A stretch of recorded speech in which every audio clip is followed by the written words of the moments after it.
Hi ಎಲ್ರಿಗೂ ನಮಸ್ಕಾರ. Welcome to Pradeesh home and creativity.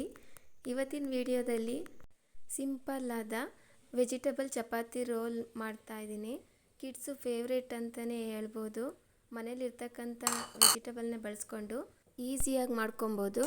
ಬ್ರೇಕ್ಫಾಸ್ಟ್ಗೆ, lunch ಬಾಕ್ಸ್ಗೆ, ಹಾಗೆ ಈವ್ನಿಂಗ್ ಸ್ನ್ಯಾಕ್ಗೂ ಕೂಡ ಆಗುತ್ತೆ. ಆದರೆ ಹೇಗೆ ಮಾಡೋದಂತ ನೋಡ್ಕೊಂಡು ಬರೋಣ. ಮೊದಲಿಗೆ ಇಲ್ಲಿ ಒಂದು ಬೌಲ್ ಇಟ್ಕೊಂಡು ಅದಕ್ಕೆ ಒಂದು ಚಿಕ್ಕದು ಒಂದು ಬೌಲಷ್ಟು ಗೋಧಿ ಹಿಟ್ಟು ಸೇರಿಸ್ಕೊಂಡು, ಹಾಗೆ ಒಂದು ಅರ್ಧ ಸ್ಪೂನಷ್ಟು ಉಪ್ಪು ಸೇರಿಸ್ಕೊಂಡು ಹಿಟ್ಟನ್ನ ಚೆನ್ನಾಗಿ ಮಿಕ್ಸ್ ಮಾಡಿಕೊಂಡು, ನಂತರ ಒಂದು ಸ್ವಲ್ಪನೇ ನೀರು ಸೇರಿಸ್ಕೊಂಡು ಹಿಟ್ಟನ್ನ ಕಲಿಸ್ಕೊತಾ ಇದ್ದೀನಿ. ನಾನಿಲ್ಲಿ ಒಂದು ಸ್ವಲ್ಪ ಬಿಸಿ ನೀರು ತೊಗೊಂಡಿದ್ದೀನಿ.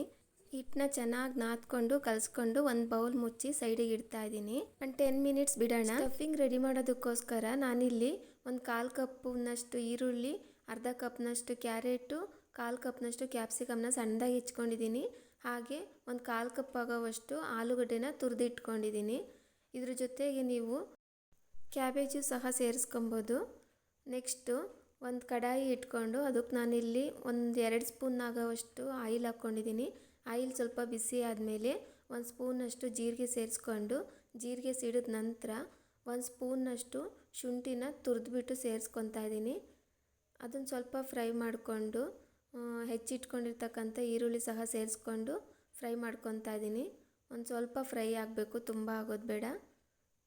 ಇವಾಗ ಹೆಚ್ಚಿಟ್ಕೊಂಡಿರ್ತಕ್ಕಂಥ ಕ್ಯಾರೆಟ್ ಸೇರಿಸ್ಕೊತಾ ಇದ್ದೀನಿ. ಇದು ಸಹ ಒಂದು ಸ್ವಲ್ಪ ಫ್ರೈ ಮಾಡ್ಕೊಳ್ಳೋಣ. 1 ನಿಮಿಷ ಅಥವಾ 2 ನಿಮಿಷ ಇದನ್ನು ತಿರುಗಿಸ್ಕೊಂಡು ಇದ್ರ ಜೊತೆಗೆ ಕ್ಯಾಪ್ಸಿಕಮ್ನ ಸೇರಿಸ್ಕೊಳ್ಳೋಣ. ನೋಡಿ, ಇವಾಗ ನಾನಿಲ್ಲಿ ಕ್ಯಾಪ್ಸಿಕಮ್ ಸೇರಿಸ್ಕೊತಾ ಇದ್ದೀನಿ. ಕ್ಯಾಪ್ಸಿಕಮ್ಮು ಬೇಗ ಸಾಫ್ಟ್ ಆಗಿಬಿಡುತ್ತೆ, ಅದಕ್ಕೋಸ್ಕರ ಸ್ವಲ್ಪ ಲೇಟಾಗಿ ಹಾಕ್ಕೊತಾ ಇದ್ದೀನಿ. ಇದು ಸ್ವಲ್ಪ ಬೇಯಬೇಕಾಗುತ್ತೆ. ಒಂದು ಸಲ ಚೆನ್ನಾಗಿ ಮಿಕ್ಸ್ ಮಾಡ್ಕೊಂಬಿಟ್ಟು ಲಿಡ್ ಕ್ಲೋಸ್ ಮಾಡಿ ಒಂದು 3ರಿಂದ 4 ನಿಮಿಷ ಬಿಡೋಣ. ಸ್ವಲ್ಪ ಸಾಫ್ಟ್ ಆಗಲಿ, ತುಂಬ ಬೇಯೋದೆಲ್ಲ ಏನು ಬೇಕಿಲ್ಲ.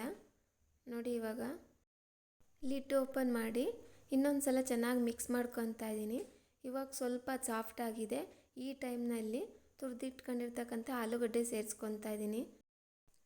ಇದನ್ನು ಸಹ ಚೆನ್ನಾಗಿ ಒಂದು 2ರಿಂದ 3 ನಿಮಿಷ ಮಿಕ್ಸ್ ಮಾಡಿಕೊಂಡು ಸ್ವಲ್ಪ ಫ್ರೈ ಆಗೋದಕ್ಕೆ ಬಿಡೋಣ. ಲಿಡ್ ಕ್ಲೋಸ್ ಮಾಡಿ ಒಂದು 2 ಮಿನಿಟ್ಸಲ್ಲೆಲ್ಲ ಅದು ಸಾಫ್ಟ್ ಆಗುತ್ತೆ. ನೋಡಿ, ಇವಾಗ ಲಿಡ್ ಓಪನ್ ಮಾಡಿ ತಿರುಗಿಸ್ಕೊತಾ ಇದ್ದೀನಿ ನಾನು. ಇವಾಗ ಸಾಫ್ಟ್ ಆಗಿದೆ, ಇಷ್ಟಾದರೆ ಸಾಕು. ಈ ಟೈಮ್ನಲ್ಲಿ ನಾನು ಒಂದು 1/4 ಸ್ಪೂನಷ್ಟು ಅರಿಶಿನ, ಒಂದು ಅರ್ಧ ಸ್ಪೂನಷ್ಟು ಖಾರದ ಪುಡಿ, 1 ಸ್ಪೂನಷ್ಟು ಗರಂ ಮಸಾಲ, ಅರ್ಧ ಸ್ಪೂನಷ್ಟು ಉಪ್ಪು ಸೇರಿಸ್ಕೊತಾ ಇದ್ದೀನಿ. ಮಕ್ಕಳು ತುಂಬ ಖಾರ ಇಷ್ಟಪಡಲ್ಲ ಅಂತ ನಾನು ಸ್ವಲ್ಪ ಖಾರ ಕಡಿಮೆನೇ ಸೇರಿಸಿದ್ದೀನಿ. ಖಾರ ಕಡಿಮೆ ಅನಿಸಿದ್ರೆ ಇನ್ನೊಂದು ಅರ್ಧ ಸ್ಪೂನಷ್ಟು ಖಾರದ ಪುಡಿ ಸೇರಿಸ್ಕೊಳ್ಳಿ. ನೋಡಿ, ಇದನ್ನೆಲ್ಲ ಪೌಡ್ರೆಲ್ಲ ಹಾಕ್ಕೊಂಡು ಚೆನ್ನಾಗಿ ಮಿಕ್ಸ್ ಮಾಡಿಕೊಂಡು ಇದು ಕೂಡ ಒಂದು 2ರಿಂದ 3 ನಿಮಿಷ ಫ್ರೈ ಆಗಬೇಕು. ಲಾಸ್ಟಲ್ಲಿ ಸ್ವಲ್ಪ ಕೊತ್ತಂಬರಿ ಸೊಪ್ಪನ್ನ ಸೇರಿಸ್ಕೊಂಡು ಸಹ ಚೆನ್ನಾಗಿ ಮಿಕ್ಸ್ ಮಾಡ್ಕೊತಾ ಇದ್ದೀನಿ. ಒಂದು 5 ನಿಮಿಷ ಈ ಥರ ಮಿಕ್ಸ್ ಮಾಡ್ಕೊಂಡು ಫ್ರೈ ಮಾಡಿಕೊಂಡ್ರೆ ಸಾಕಾಗುತ್ತೆ. ಇವಾಗ ಇದಾಗಿದೆ, ಇಷ್ಟಾದರೆ ಸಾಕು. ನಾನು ಫ್ಲೇಮ್ ಆಫ್ ಮಾಡ್ತಾ ಇದ್ದೀನಿ. ಇವಾಗ ಚಪಾತಿ ರೆಡಿ ಮಾಡ್ಕೊಳ್ಳೋಣ. ನಾವು ಮೊದಲೇ ಹಿಟ್ಟು ಕಲಸಿಟ್ಟಿದ್ವಲ್ವ, ಅದನ್ನು ಇನ್ನೊಂದು ಸಲ ಚೆನ್ನಾಗಿ ಕೈನಲ್ಲೇ ನಾದ್ಕೊಂಡು ಒಂದು ಚಿಕ್ಕ ಗಾತ್ರದಷ್ಟು ಹಿಟ್ಟು ತೊಗೊಂಡು ಕೈನಲ್ಲೇ ರೌಂಡ್ ಥರ ಮಾಡಿಕೊಂಡು ಈ ಕಡೆ ಕಲ್ ಮೇಲೆ ಸ್ವಲ್ಪ ಹಿಟ್ಟು ಹಾಕ್ಕೊಂಡು ಚಪಾತಿ ಲಟ್ಟಿಸ್ಕೊತಾ ಇದ್ದೀನಿ. ನಾವು ರೆಗ್ಯುಲರಾಗಿ ಯಾವಾಗಲೂ ಚಪಾತಿ ಮಾಡುವಾಗ ಯಾವ ಥರ ಲಟ್ಟಿಸ್ಕೊತೀವೋ ಅದೇ ಥರ ಲಟ್ಟಿಸ್ಕೊಂಡ್ರೆ ಸಾಕಾಗುತ್ತೆ. ನಾನಿಲ್ಲಿ ರೌಂಡ್ ಶೇಪ್ನಲ್ಲಿ ಲಟ್ಟಿಸ್ಕೊತಾ ಇದ್ದೀನಿ. ನೋಡಿ, ಈ ಥರ ಇಷ್ಟಾದರೆ ಸಾಕು. ಇಷ್ಟು ಥಿಕ್ನೆಸ್ ಇರಲಿ, ತುಂಬ ತೆಳು ಬೇಡ. ತುಂಬ ತೆಳು ಮಾಡಿದ್ರೆ ಹಪ್ಪಳ ಥರ ಆಗಿಬಿಡುತ್ತೆ, ಸಾಫ್ಟ್ ಇರೋದಿಲ್ಲ. ಇವಾಗ ಈ ಕಡೆ ಪ್ಯಾನ್ ಕೂಡ ಬಿಸಿಯಾಗಿದೆ. ಅದಕ್ಕೊಂದು ಸ್ವಲ್ಪ ಎಣ್ಣೆ ಹಾಕ್ಕೊಂಡು ಚಪಾತಿ ಹಾಕ್ಕೊತಾ ಇದ್ದೀನಿ. ಮೇಲೆ ಸಹ ಆಯಿಲ್ ಅಪ್ಲೈ ಮಾಡ್ತಾ ಇದ್ದೀನಿ. ನೀವು ಆಯಿಲ್ ಅಥವಾ ತುಪ್ಪನೂ ಸಹ ಹಚ್ಕೊಬೋದು. ಆಯಿಲ್ ಹಚ್ಬಿಟ್ಟು ಇನ್ನೊಂದು ಕಡೆ ತಿರುಗಿಸ್ಕೊಂಡು ಆ ಕಡೆನೂ ಸಹ ಆಯಿಲ್ ಹಚ್ಕೊತಾ ಇದ್ದೀನಿ. ಇಲ್ಲಾಂದರೆ ಒಣಗಿರೋ ಥರ ಡ್ರೈ ಅನಿಸುತ್ತೆ, ಚೆನ್ನಾಗಿರೋದಿಲ್ಲ.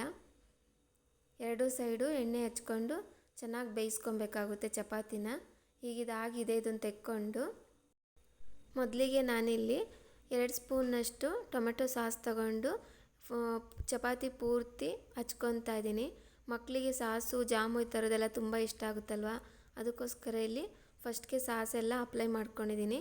ಅದ್ರ ಮೇಲೆ ಸಣ್ಣದಾಗಿ ಉದ್ದುದ್ದಕ್ಕೆ ಹೆಚ್ಕೊಂಡಿರೋ ಹಸಿ ಕ್ಯಾರೆಟ್ನ ಹಾಕ್ಕೊತಾ ಇದ್ದೀನಿ. ಹಾಗೆ ಒಂದು ಸ್ವಲ್ಪ ಈರುಳ್ಳಿ ಸಹ ಅದೇ ಥರ ಕಟ್ ಮಾಡಿ ಹಾಕ್ಕೊತಾ ಇದ್ದೀನಿ. ಅದ್ರ ಮೇಲೆ ನಾವು ರೆಡಿ ಮಾಡಿ ಇಟ್ಕೊಂಡಿದ್ವಲ್ವ ಸ್ಟಫಿಂಗು, ಅದನ್ನು ಒಂದು 3 ಸ್ಪೂನಷ್ಟು ಸೇರಿಸ್ಕೊಂಡು, ಹಾಗೆ ಅದ್ರ ಮೇಲೆ ಸ್ವಲ್ಪ ಒಂದು ಅರ್ಧ ಸ್ಪೂನಷ್ಟು ಸಾಸು ಸಹ ಹಾಕ್ಕೊಂಡಿದ್ದೀನಿ. ಸಾಸು ಹಾಕ್ಕೊಂಡು ಕೆಳಗಡೆ ಸ್ವಲ್ಪ ಫೋಲ್ಡ್ ಮಾಡಿಕೊಂಡು ಎರಡೂ ಸೈಡು ಆಪೋಸಿಟ್ಟಲ್ಲಿ ಫೋಲ್ಡ್ ಮಾಡಿದ್ರೆ ರೋಲು ರೆಡಿನೇ ಆಗಿಬಿಡುತ್ತೆ. ನೆಕ್ಸ್ಟ್ ಈ ಥರ ಯಾವುದಾದ್ರೂ ಒಂದು ಶೀಟು ಅಥವಾ ಫಾಯಿಲ್ ಶೀಟ್ ಇದ್ದರೆ ಅದರಲ್ಲಾದರೂ ಸರಿ ಈ ಥರ ಕವರ್ ಮಾಡಿ ಮಕ್ಕಳಿಗೆ ಕೊಡ್ಬೋದು. ಲಂಚ್ ಬಾಕ್ಸ್ಗೂ ಸಹ ಇದೇ ಥರ ಮಾಡಿ ಪ್ಯಾಕ್ ಮಾಡ್ಬೋದು. ಇಷ್ಟಪಟ್ಟು ಬಾಕ್ಸ್ ಎಲ್ಲ ಖಾಲಿ ಮಾಡ್ಕೊಂಡು ಬರ್ತಾರೆ.